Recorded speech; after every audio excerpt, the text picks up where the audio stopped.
Si, mon cher Patrick, je voudrais d'abord remercier Patrick, que l'orateur précédent qui m'a laissé 20 secondes. Ça tombe bien parce que je suis petit-fils immigré, donc c'est un cadeau d'un Français de souche à un autre immigré. C'est ça. J'ai retrouvé dans mes papiers, ma femme me reproche toujours d'avoir du désordre, le cercle Frédéric Bastiat.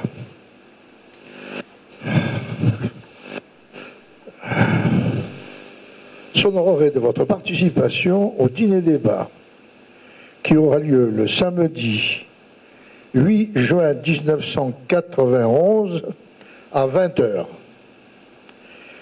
et qui sera animé par le professeur Jacques Garello sur le thème « L'Europe, super-État à l'américaine ou confédération à la Suisse ». Palais de pavillon de Saint-Césaire. C'est dire que je vais vous répéter la conférence que j'ai faite le 8 juin 1991, puisque rien n'a changé depuis. Alors c'est vrai, Patrick, vous avez raison d'évoquer l'actualité des problèmes européens.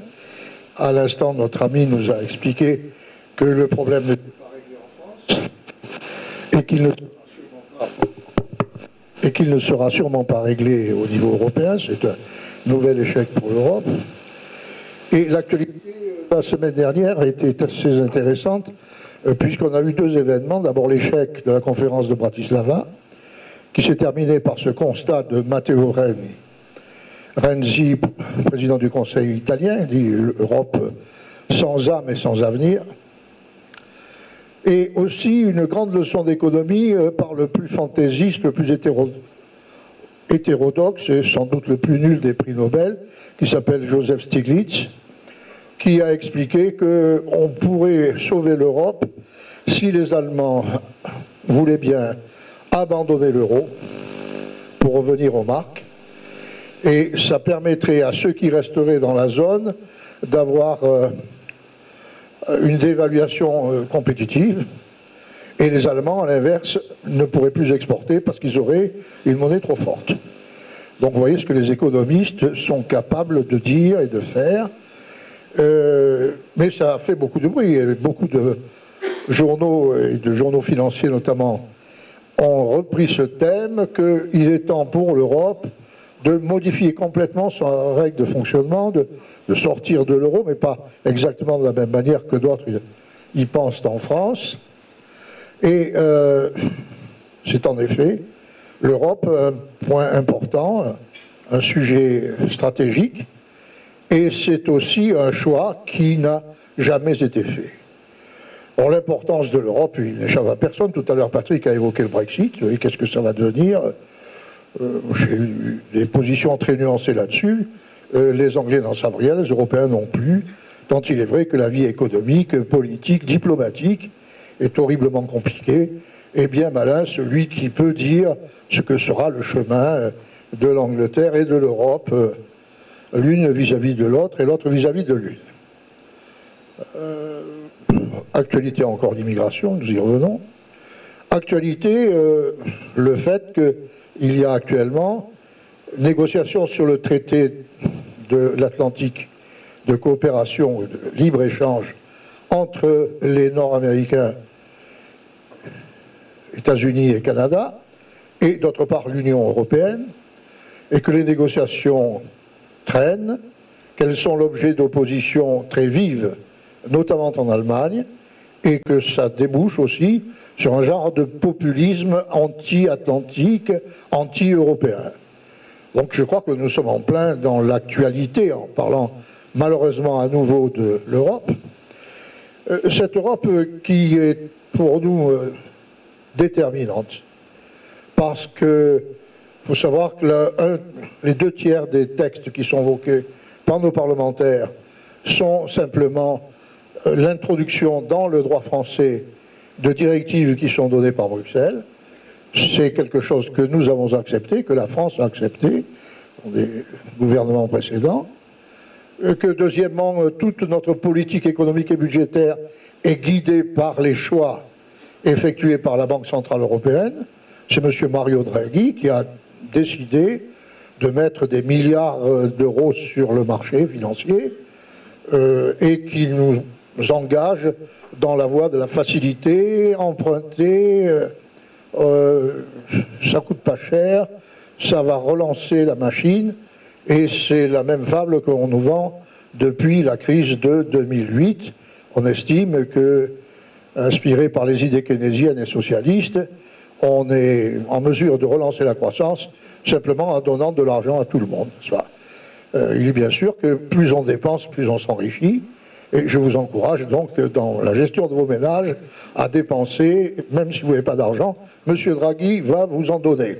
Donc, alors, les textes français dictés de Bruxelles, la politique monétaire et budgétaire dictée de Bruxelles, la fiscalité, c'est le grand rêve de beaucoup de gens à Bruxelles. Pour eux, il faut une harmonisation et il ne faut surtout pas la concurrence fiscale. Il est scandaleux que les Irlandais aient des taux d'impôt sur les sociétés de 12%, alors que chez nous, ils dépassent 30%, je crois, Jean-Philippe, oui, en 3. Que l'impôt sur le revenu soit plus léger dans certains pays, et puis que finalement, les gens partent en Belgique ou en Suisse, là c'est beaucoup plus grave, parce que c'est le capital humain qui s'en va. Les jeunes vont travailler en Angleterre ou ailleurs pour être sûrs que leurs efforts seront rémunérés à leur juste valeur et qu'ils ne seront pas victimes de la spoliation légale, comme disait notre ancêtre et ami Frédéric Bastiat. Donc l'Europe est présente réellement dans tous les points décisifs de notre vie française, et il faudrait en finir quand même avec cette comédie. Qu'est-ce qu'on veut à travers l'Europe? Qu'est-ce que l'Europe peut pour nous? Et c'est quoi l'Europe? Eh bien, l'Europe, elle souffre d'un mal depuis sa création, c'est qu'elle n'a pas voulu choisir ce qu'elle allait être. L'Europe, ça a été le refus du choix. Et le problème, c'est que maintenant, le choix devient une contrainte. Alors pourquoi le refus du choix? Et pourquoi aujourd'hui le choix est-il contraint? Le refus du choix, dès le début, ça a été bien clair. Il y a eu l'Europe des pères, des vrais pères, c'est-à-dire Robert Schuman, Konrad Adenauer et Alcide de Gasperi, faire de l'Europe, refaire l'unité de l'Europe autour des idées simples. Nous sommes des peuples frères et nous allons travailler ensemble. Nous allons bâtir ensemble une tour. Et ils n'envisageaient pas du tout de dimension institutionnelle de l'Europe. Il n'y avait pas d'administration de l'Europe. Il y avait la possibilité pour les Européens de travailler ensemble, et c'était conçu donc comme une garantie de paix entre les peuples d'Europe. Et c'est resté longtemps comme ça. Rappelez-vous les grands discours de la période de Kohl-Mitterrand. Les deux présidents insistaient à dire l'Europe, c'est surtout de vivre en paix entre nous, et de vivre en paix spécialement entre Allemands et Français. Et puis parallèlement, vous aviez l'autre Europe, celle des techniciens, celle de Jean Monnet, l'Europe des structures, l'Europe de la sidérurgie, l'Europe du charbon, la communauté européenne charbon-acier, et puis l'Euratom, et puis aussi le projet de santé européen, je ne me rappelle plus comment il s'appelait. Oui, bon. Et ça, c'était un autre choix tout à fait différent. Et derrière ces deux constructions, on trouvait aussi des choix de société complètement... une société où l'État et les structures administratives et politiques seraient l'ossature de l'Europe, où il y aurait une bonne planification, et une société où, au contraire, on laisserait les choses se développer en voyant bien ce qu'on ferait peu à peu. On était un peu dans la situation où Cavour avait trouvé l'unité italienne qui s'était faite un peu par hasard, et on lui disait, mais qu'est-ce que vous allez en faire maintenant de l'Italie? Vous êtes bien avancé avec l'Italie, qu'est-ce que vous allez en faire? Il a répondu, l'Italie farà de sé, l'Italie se fera d'elle-même. Ça, c'était un peu le point de vue empirique le point de vue libéral, pourquoi pas le dire, de l'Europe des pairs contre l'Europe des techniciens et des planificateurs.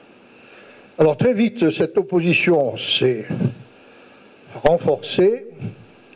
Le traité fondateur, le traité de Rome, était déjà en pleine contradiction, puisque vous avez la superposition de ce qui va vers l'industrie. Alors là, vive le marché, vive la concurrence, l'ouverture, ainsi de suite, baisse des tarifs extérieurs communs, libre commerce avec les Américains, avec tout ça. Et puis, de l'autre côté, vous avez la fameuse politique agricole commune, parce qu'il fallait que l'Europe soit l'Europe des petites et des moyennes exploitations agricoles, que les prix soient garantis, fixés par la Commission, que les contingents de protection contre notamment les exportations américaines soient bien fixés, et ainsi de suite. Là, vous avez dès le début cette cassure entre l'Europe du marché, d'une part, et l'Europe du plan, de l'autre. Et ça n'a jamais cessé. J'ai écrit d'ailleurs, tellement écrit, je ne m'en rappelle plus, mais j'ai écrit un livre qui devait s'appeler La vérité sur l'Europe, pour montrer d'ailleurs comment étaient les positions des différents pays par rapport à ce choix, qui n'a jamais été fait. Et historiquement et chronologiquement d'ailleurs, il y a eu des poussées vers l'Europe marchande, et puis il y a eu des poussées vers l'Europe planifiée et bureaucratique. Sans doute, l'Europe marchande est allée le plus loin possible avec l'acte unique. L'acte unique, je vous rappelle, c'est 1985, ratifié en 1986.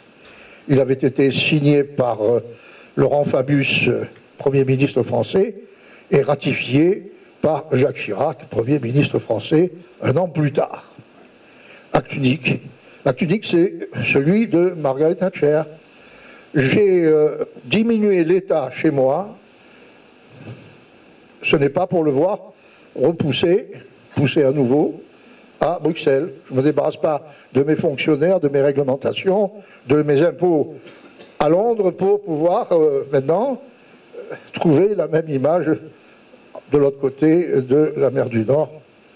Et ça, c'était le fameux discours de Bruges de Margaret Thatcher, 1985.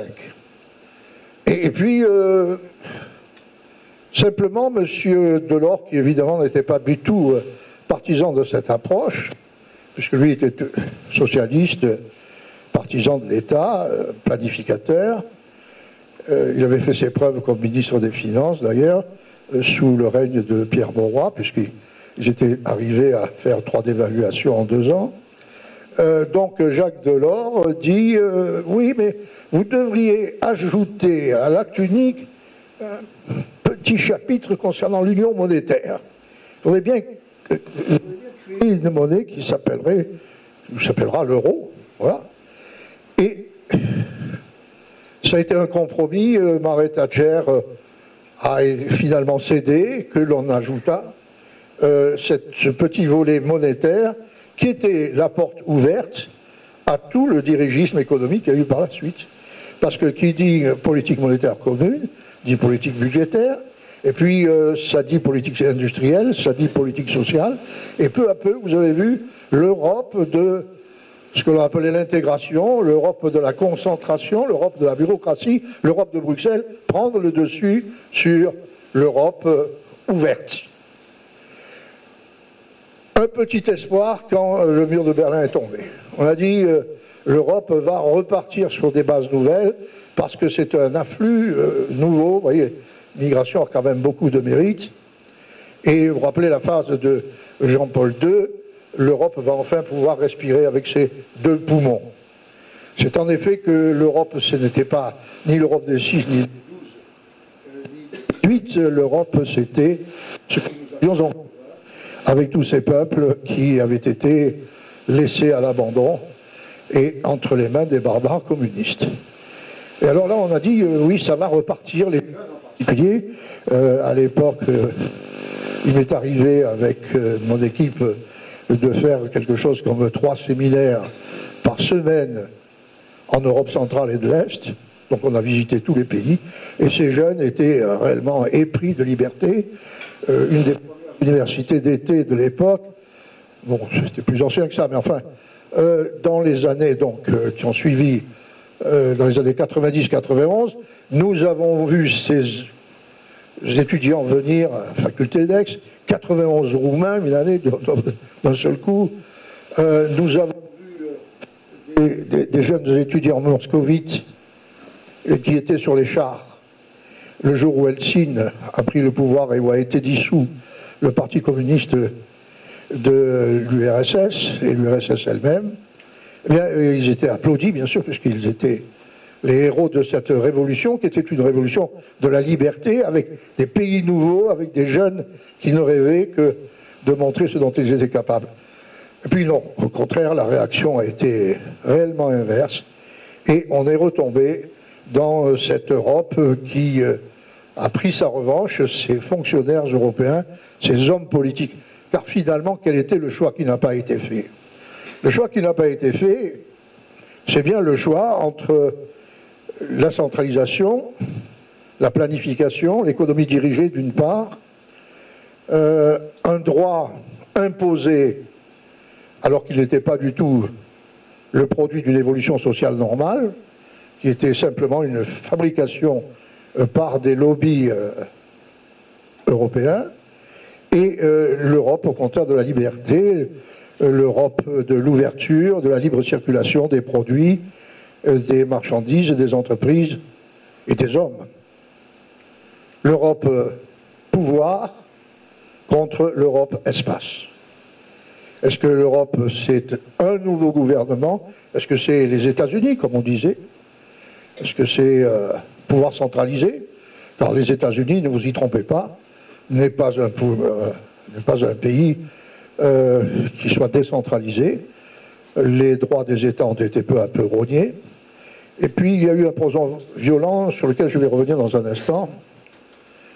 Ou alors au contraire une Europe qui est faite de pays qui décident de laisser circuler les gens, tout en gardant chacun un certain nombre d'attributions, notamment dans le domaine fiscal, dans le domaine social.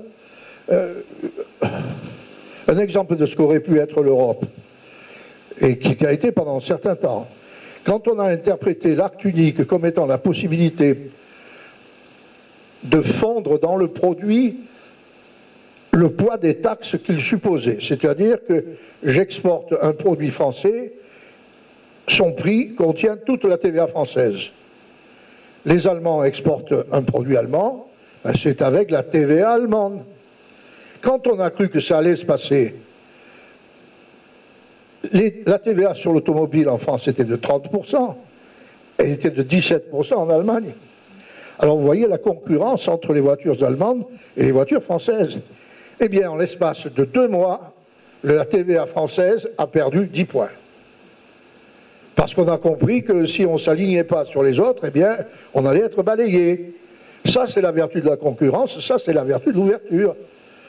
Et pas du tout, pas de concurrence. Rapport Primarolo. La concurrence déloyale, la concurrence dommageable, n'est-ce pas? Harmful competition. La concurrence déloyale et surtout dommageable. Elle crée... Moi, j'ai toujours appris, c'est peut-être ce que j'ai enseigné à mes propres étudiants, que la concurrence était bon pour le consommateur et que plus il y avait de gens qui se disputaient pour améliorer la qualité et pour abaisser les prix, et mieux c'était. Et que c'est comme ça que le progrès économique peut se produire, avec lui le pouvoir d'achat, le bonheur des gens, le bonheur est lié au pouvoir d'achat. Alors, on a toujours refusé le choix, et peu à peu, ce non-choix nous ont conduit à une Europe qui est aujourd'hui une Europe centralisée, socialisée, une Europe où l'État-providence est la règle, et nous aurons peut-être un État européen, providence, il l'est déjà bien sûr, puisqu'il nous apporte tellement de bien-être dans nos pays respectifs.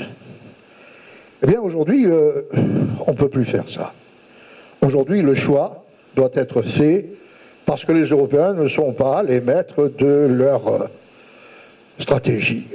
Les Européens sont intégrés dans un espace qui est un espace beaucoup plus large, et ils ne peuvent pas faire ce qu'ils veulent, parce que s'ils veulent réellement se refermer sur eux-mêmes et se donner un pouvoir central, eh bien, ils seront finalement détruits.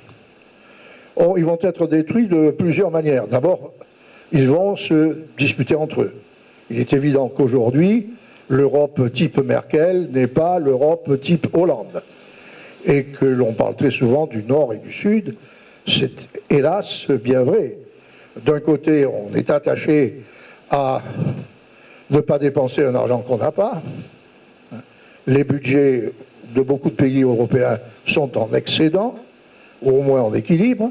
Il n'y a pas que l'Allemagne, il y a la Suisse, mais enfin elle ne fait pas partie de l'Union européenne. Puis les Suisses, vous savez que c'est un peuple à part.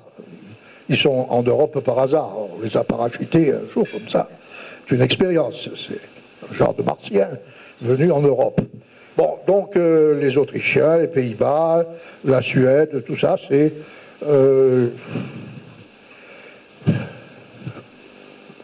en équilibre ou en excédent. Et puis ceux qui disent, ben non, les équilibres, puis même aujourd'hui, d'ailleurs, parmi nos candidats, combien disent, oh mais de toute façon, vous ne inquiétez pas, baisse des impôts, oui, on va baisser les impôts, mais si on baisse trop les impôts, on va avoir des déficits. Donc,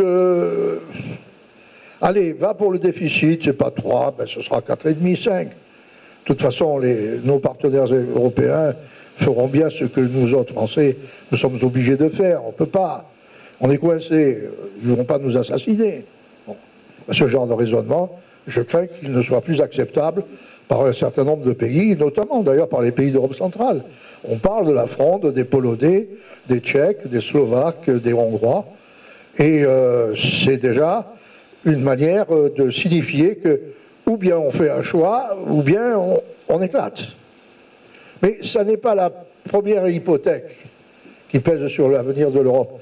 La deuxième hypothèque, c'est peut-être plus lourde, c'est celle de la mondialisation, tout bonnement. C'est-à-dire que nous sommes en concurrence avec tout le reste du monde. Et le reste du monde, ben peut-être qu'ils ont des déficits budgétaires, peut-être qu'ils ont des syndicats surpuissants, peut-être qu'ils ont trop de réglementation, mais ils sont là et ils sont en mesure de nous concurrencer et finalement de nous balayer parce que la compétitivité sera impossible avec cette Europe surchargée de réglementation et d'impôts et d'intervention.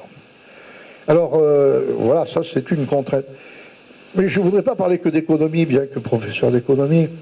Je ne voudrais pas que parler d'économie, c'est que dans l'Europe, il y a une autre dimension, c'est celle que j'évoquais tout à l'heure, à propos de cette Europe avec les deux poumons. C'est ce que l'Europe a pu imaginer, j'espère réaliser un jour.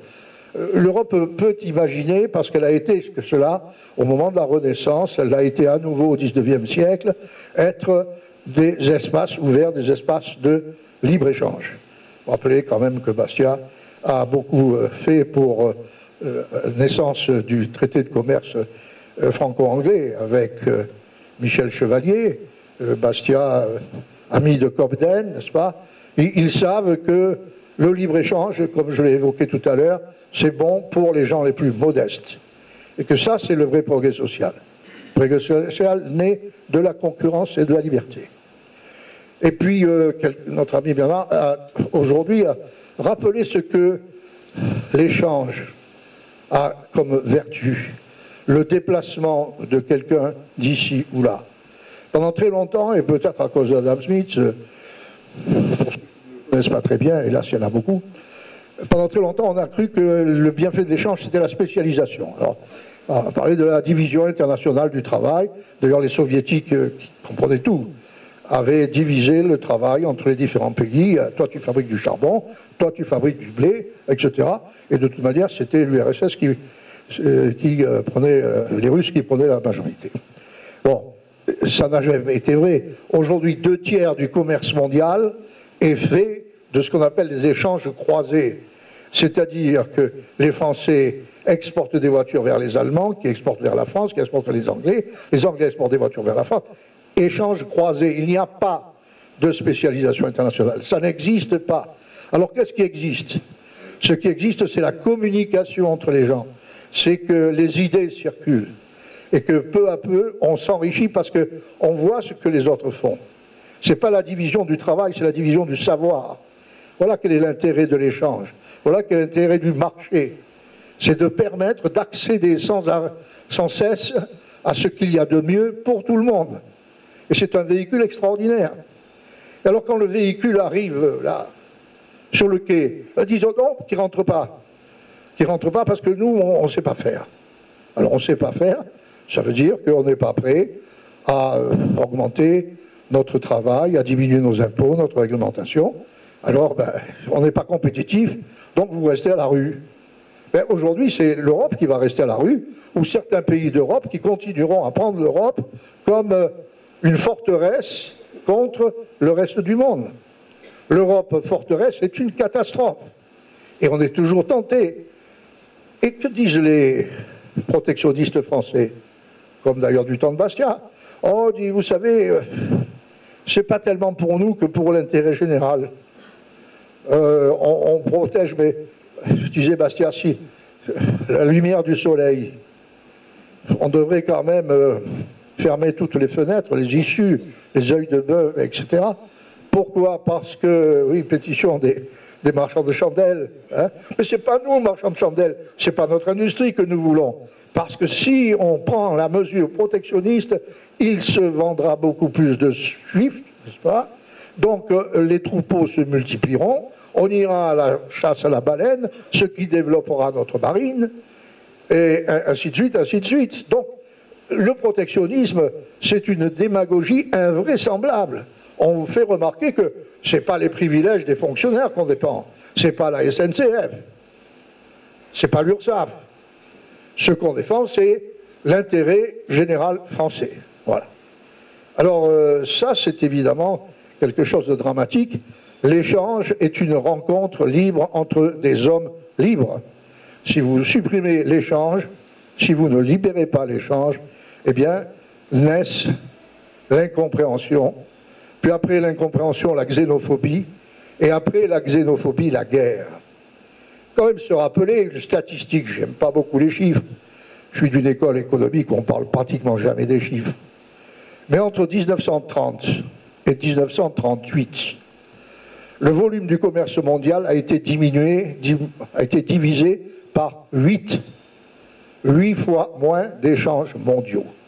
On en était arrivé à des échanges de pur troc, qui étaient négociés de gouvernement à gouvernement, des compensations. Alors qu'est-ce qui se passe? C'est que l'autre est l'ennemi. Il y a une crise, ça vient de l'étranger. Fermons les frontières, enfermons-nous chez nous, et puis la crise sera vaincue. Alors, ça se termine par une guerre. Et si vous avez vu la charte de la Havane et la relance du libre commerce dans le monde, c'est parce que les dirigeants de l'époque, des années 44-45, ont eu l'intelligence de réaliser que s'il y avait eu la Deuxième Guerre mondiale, c'est parce qu'il y a eu une flambée de nationalisme et de haine entre les peuples. Et ils ont dit, ben maintenant, il faut faire tout ce qu'on peut pour aller vers le libre-échange. Ils ont réussi à diminuer les tarifs douaniers, pratiquement il n'y a plus de tarifs douaniers aujourd'hui, et puis ils ont supprimé les contingentements, les quotas. L'Europe entrait dans les pieds en protégeant justement son authenticité. Alors, méfions-nous de ce que les discours nationalistes, patriotiques, parce qu'aujourd'hui, on embellit, même le vice est embelli. Est-ce que ces discours ne nous prédisposent pas à haïr celui qui vient de l'étranger, ce qui va nous poser des problèmes et à l'intérieur des frontières et à l'extérieur des frontières? Cette Europe divisée a oublié qu'elle a des racines communes. On a honte de dire que les racines communes de l'Europe sont les racines de la chrétienté. Non pas à cause du sacrifice du Christ, qui est au demeurant tout à fait remarquable pour le croyant que je suis, mais simplement parce que la chrétienté, comme d'autres religions très proches, c'est le synonyme d'amitié, d'amour réciproque, de reconnaissance et de respect des autres. de responsabilité. Alors, est-ce que l'Europe va prendre la voie de la liberté, de la responsabilité et de la dignité de la personne humaine, ou est-ce que nous allons nous enfermer dans une Europe de la protection, dans une Europe de la collectivisation, où nos enfants eux-mêmes seront marqués toute leur vie par le déficit de connaissances, d'éducation qu'on leur a inculqué à travers un système de monopole public. C'est ça qui concerne les choix de la France comme les choix de l'Europe. Et nous aurons à faire ces choix. Je le rappelais ce matin, on n'a pas grand-chose à dire. Les candidats sont loin de nous. Essayons au moins de leur vendre quelque chose à l'occasion. Peut-être qu'ils auront besoin de nos voix.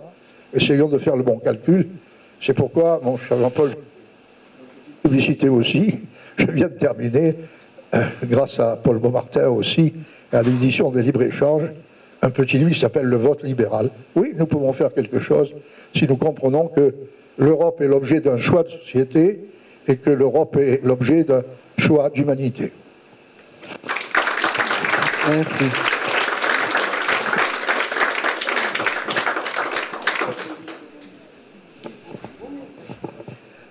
Bien, je remercie nos deux intervenants, Jean-Paul Gourevitch et Jacques Garello.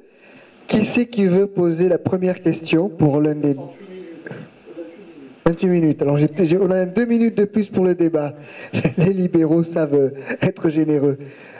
Alors, qui c'est qui veut poser la première question? Jean. Et après... Ouais. Oui, je vais poser une question à M. Garello, que je félicite, n'est-ce pas, pour son intervention, en mon nom personnel et au nom du Lions Club de Mont-de-Marsan, ce que je lui avais dit tout à l'heure, n'est-ce pas. Alors, je voudrais poser la question suivante à M. Garello. Je suis sûr qu'il va me répondre. La question est la suivante. Que pensez-vous du groupement des régions à pouvoir législatif, M. Garello, appelé REGLEC, groupement qui a été créé en 1997 suite au refus de la France d'une union politique avec l'Allemagne, je crois que ça datait de 94 ou 95. Ce refus d'union politique a été à nouveau présenté à M. Hollande en 2014, à M. Strauss, qui est le ministre des Finances que vous connaissez, et le vice-président, avec le vice-chancelier, je ne me rappelle plus de son nom, qui est un socialiste SPD. Merci, M. Gars. Jacques. Bon, je dois vous avouer que je n'avais pas connaissance de ce projet. Je vous offre le livre. Ah ben c'est merci. Alors en échange, je vous offre le mien. Bon, est-ce que l'avenir de l'Europe peut peut découler de la négociation entre deux États ou deux chefs d'État? Moi, je crois que c'est réellement. On a parlé beaucoup de système. Et je piétine un peu les bandes de mon ami. Je ne crois pas que l'immigration puisse se régler par l'assimilation dans un pays d'État-providence. On le voit aux États-Unis, à l'heure actuelle, c'est le fait que l'État prend en charge les gens, qu'il distribue des privilèges qui, comme l'a rappelé Patrick, sont des lois privées, n'est-ce pas? Ils ne sont pas applicables aux autres, qu'on prend de l'argent des uns pour le donner aux autres, spoliation légale. C'est ça qui fait que les minorités finissent par se haïr mutuellement. Parce qu'ils se disent, il prend ma place, il prend mon emploi. Pendant 2 siècles, l'intégration des Américains aux États-Unis s'est faite par le travail et par le mérite. Ils arrivaient, ils travaillaient. Je suis petit-fils d'immigrés, mes grands-parents sont venus en France. Mon père a été le premier Français du droit du sol, puisqu'il est né à Draguignan en 1895. Mes grands-parents, par exemple, se sont arrêtés de parler italien quand les enfants étaient là. Parler entre eux, le couple, mais jamais devant les enfants. Et qu'est-ce qu'ils ont fait? Ils ont travaillé. Ils ont travaillé dur, dans la mine, d'abord, après la maçonnerie, après la boulangerie, puisque on passe facilement du ciment à la farine. Et c'est terminé, il n'y a pas de problème. Il n'y a pas de problème parce qu'il y avait des emplois et qu'on gagnait sa vie par son travail, son mérite, son épargne ou son entreprise. À partir du moment où on gagne sa vie au détriment des autres, plus aucune paix sociale possible. Alors il faut en finir avec l'État-providence, que cet État est pour capitale Paris ou qu'il est pour capitale Bruxelles. Voilà, je crois que ça complique terriblement le problème de l'assimilation.